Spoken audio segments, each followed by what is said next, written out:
Nos vamos a ir a la provincia de Buenos Aires. Tenemos la posibilidad de conversar con Nicolás Kreplak, viceministro de Salud de la provincia. Buen día, Nicolás. Ari Lijalá te saluda. ¿Cómo estás? ¿Qué tal? Buen día, Ari. ¿Cómo estás? Muy bien, gracias como siempre por atendernos. ¿Cómo está la situación en este momento en la provincia? Y si tienen algún tipo de resultados después de ya casi 2 semanas de estas nuevas restricciones.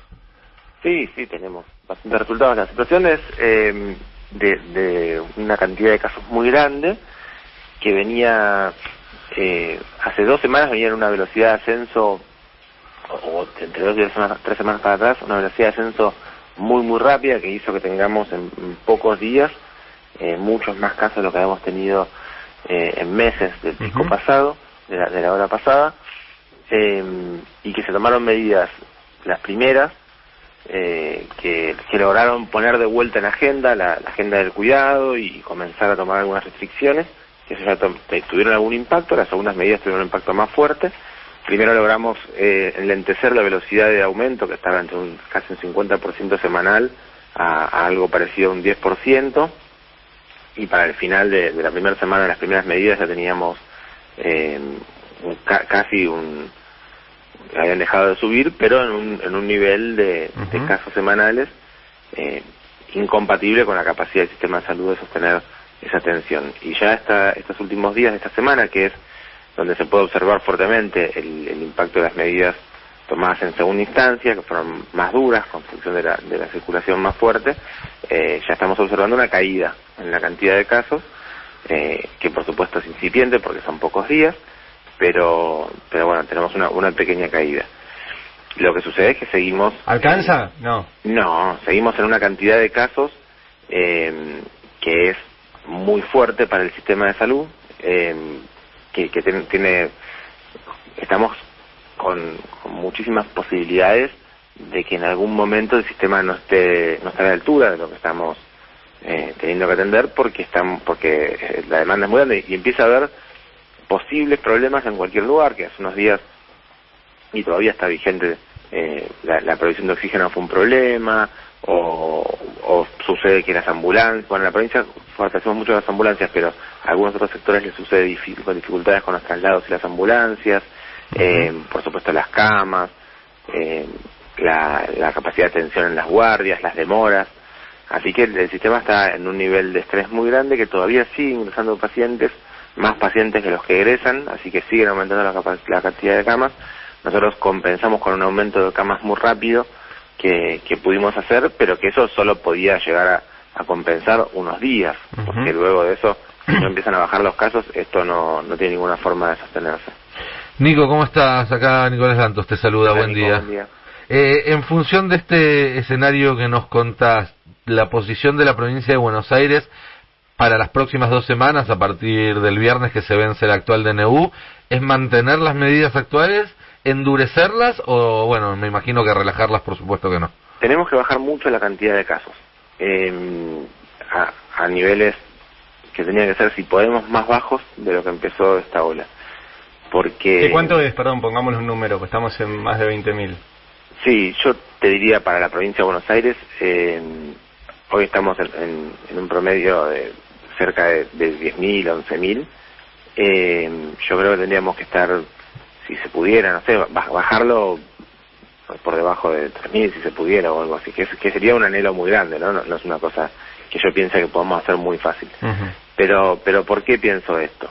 Me parece que la experiencia que vemos de lo que fue esta ola nos permite saber que cuando hay condiciones de aumento, que se dan siempre en esta epidemia, de una curva de ascenso rápido, no es lo mismo partir de 200, 300 casos que partir de 3.000 casos o de 5.000 casos.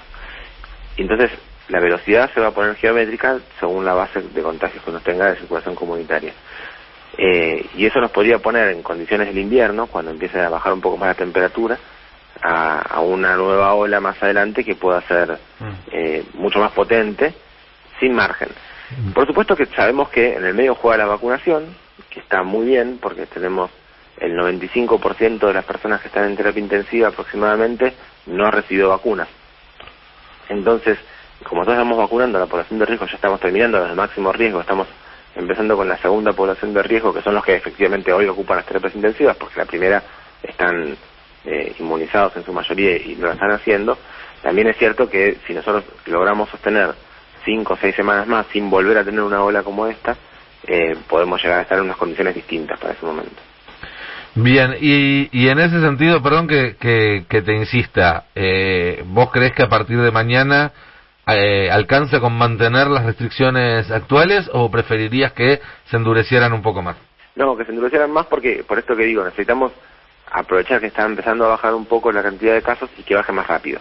Y lo bueno es que con las medidas que se tomaron de restricción de la circulación se pudo ver un efecto, es decir, había demasiada circulación de la población y eso es el principal factor que produjo los contagios y este ascenso de la ola, porque se evidencia que al reducir la circulación se redujo casi en línea recta la cantidad de casos. Así que si reducimos más la circulación, tenemos todas las expectativas de poder bajar más la cantidad de casos, que es necesario tener un piso mucho más bajo que el que tenemos ahora. Bien, Nicolás, en ese sentido, clases, ¿tiene que seguir siendo de manera virtual por lo menos en el AMBA? Bueno, a mí me parece que lo más importante es bajar la circulación, que nos pongamos de acuerdo cómo. Me parece muy importante que haya un acuerdo, porque las minucias de las decisiones de qué se restringe y qué no se restringe está en nosotros, en los que nos tomamos las decisiones, o quizás ustedes que están hablando de esto todo el día. La población empieza a perderse cuáles son las cosas que sí y cuáles son las cosas que no. El mensaje tiene que ser muy claro, tiene que ser único. Tenemos que decir una cosa, explicar cómo se hace y transmitirlo a todos. Oposición, oficialismo, intendentes, gobernador, Ciudad de Buenos Aires, el presidente, todos tenemos que decir un mismo mensaje. Así la gente entiende bien qué es lo que puede y qué es lo que no puede hacer, porque si no empieza a haber transgresiones sobre eso y las medidas se pierden. Si nosotros tomamos medidas mal tomadas, la eficacia va a ser menor y la duración en el tiempo de las medidas van a ser mucho más largas.